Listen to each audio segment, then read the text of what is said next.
So guys हम continue कर रहे हैं अपनी टेंसेस की सीरीज़ को ही।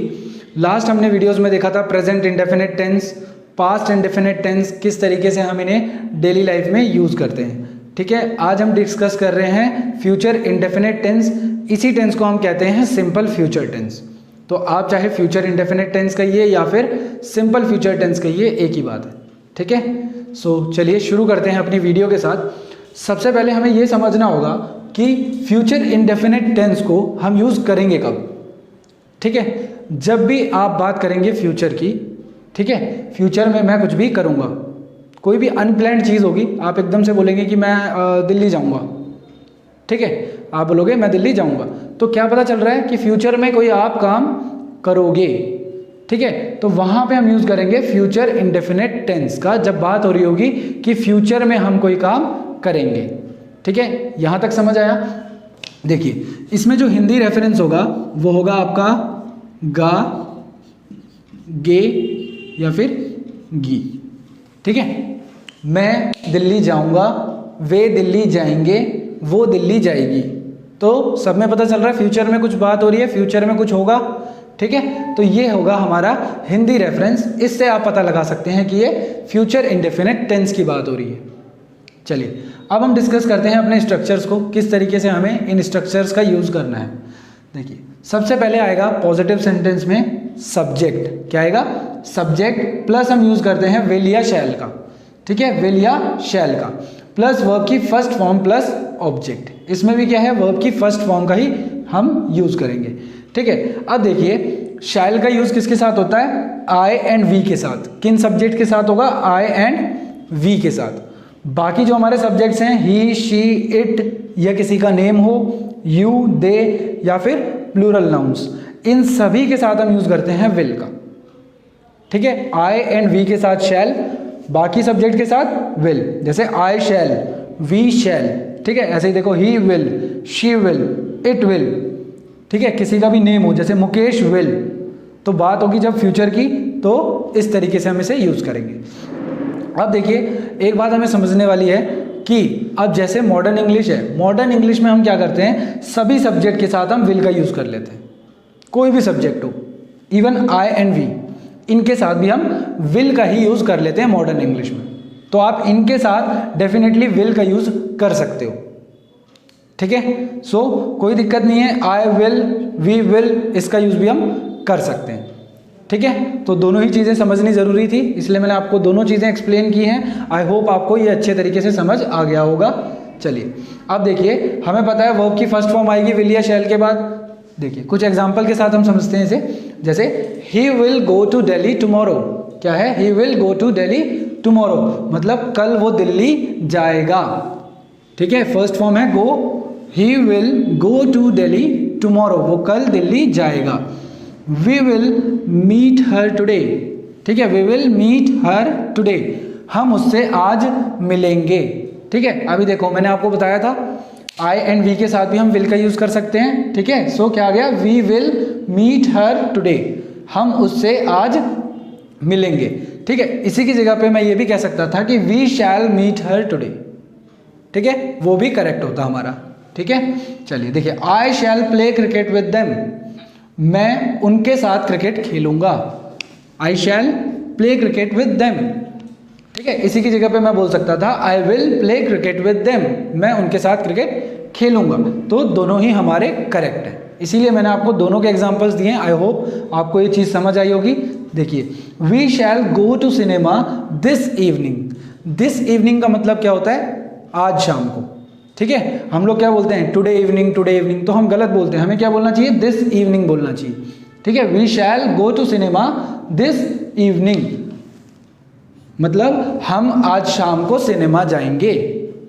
ठीक है, चलिए देखिए, they will learn English from next month. Next month मतलब जो अगला महीना, आने वाला महीना है। So they will learn English from next month, वे अगले महीने से इंग्लिश सीखेंगे।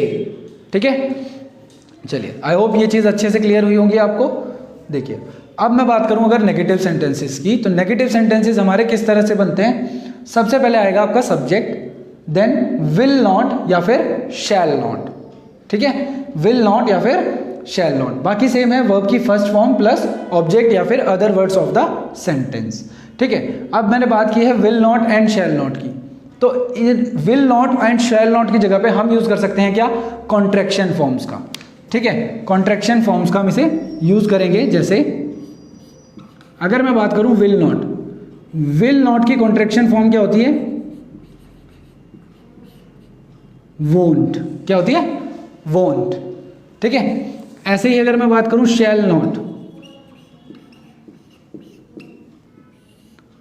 अगर आप शैल का यूज कर रहे हैं तो शैल नॉट की कॉन्ट्रैक्शन क्या होगी, शैंट। क्या होगी, शैंट। ठीक है, तो आप नेगेटिव में विल नॉट का ना यूज करके डायरेक्ट वोंट, शैल नॉट का यूज ना करके डायरेक्ट शैंट। ठीक है, तो दोनों ही आप यूज कर सकते हैं। चलिए अब देखिए, subject will not, shall not, इन दोनों में से कोई एक according to the subject plus verb की फर्स्ट फॉर्म प्लस ऑब्जेक्ट। देखिए एग्जांपल देखते हैं, he won't go to Delhi tomorrow. ठीक है, he won't go to Delhi tomorrow मतलब क्या हुआ, ही विल नॉट। ठीक है, कॉन्ट्रैक्शन फॉर्म है direct, so he won't go to Delhi tomorrow, वो कल दिल्ली नहीं जाएगा। Right, we won't meet her today, हम उससे आज नहीं मिलेंगे, we won't meet her today.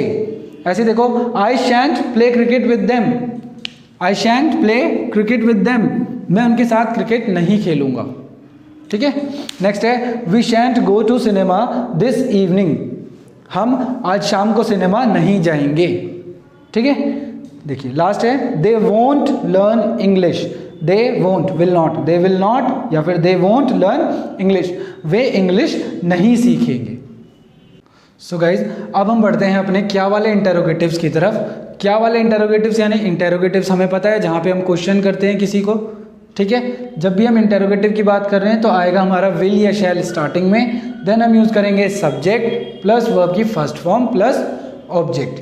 ठीक है, विल आ जाएगा स्टार्टिंग में। जैसे एग्जांपल देखिए, will you go to Delhi tomorrow, मतलब क्या आप कल दिल्ली जाओगे। ठीक है, क्या बनेगा इसका मतलब, क्या आप कल दिल्ली जाओगे। ठीक है, ऐसे देखो, will you meet her today, मतलब क्या बनेगा, क्या आप उससे आज मिलोगे, क्या आप उससे आज मिलोगे।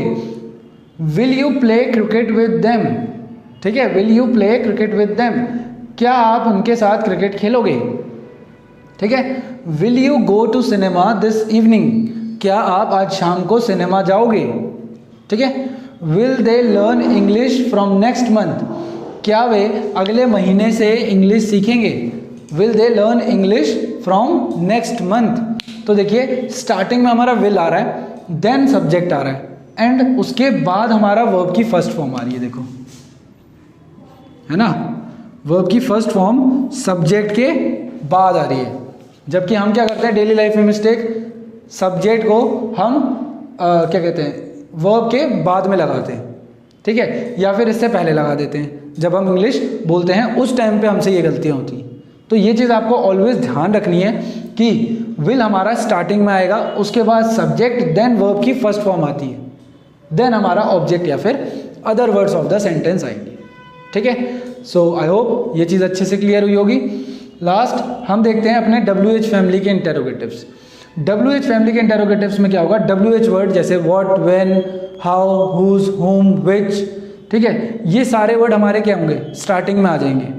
ठीक है, अकॉर्डिंग टू द सेंस, जो भी सेंस होगा या सेंटेंस होगा उसके अकॉर्डिंग WH वर्ड को हम स्टार्टिंग में यूज करेंगे, WH फैमिली का जो वर्ड होगा।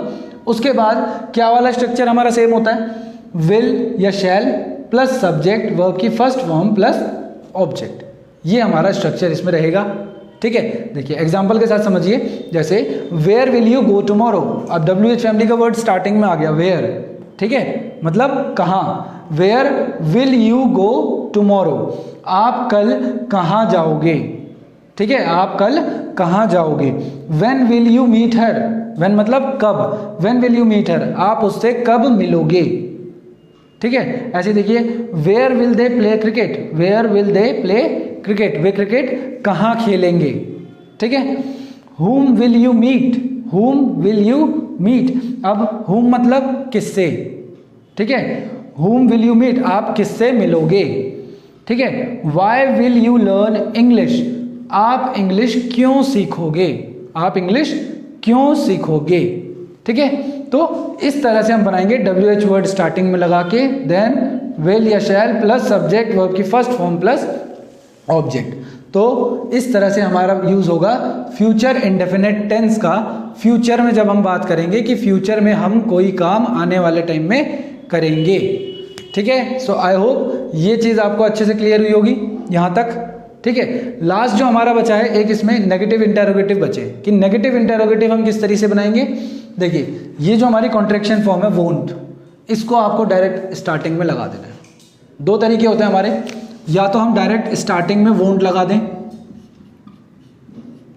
प्लस सब्जेक्ट प्लस वर्ब की first form plus object. Negative interrogatives में हम इस तरीके से बनाएंगे। ठीक है, या फिर हम विल को रखें स्टार्टिंग में सेम एज इट इज जैसा हमारा है, प्लस सब्जेक्ट प्लस नॉट। अब नॉट हमने सब्जेक्ट के बाद यूज किया, देन वर्ब की first form and then object. ठीक है, तो दोनों ही तरीके सही हैं, आप किसी का भी यूज कर सकते हो। जैसे मैं बोलूं won't you go to Delhi tomorrow, क्या आप कल दिल्ली नहीं जाओगे, तो क्या बना, नेगेटिव इंटेरोगेटिव हो गया। हम किसी से क्वेश्चन कर रहे हैं negatively, won't you go to Delhi tomorrow, क्या आप कल दिल्ली नहीं जाओगे, या फिर will you not go to Delhi tomorrow.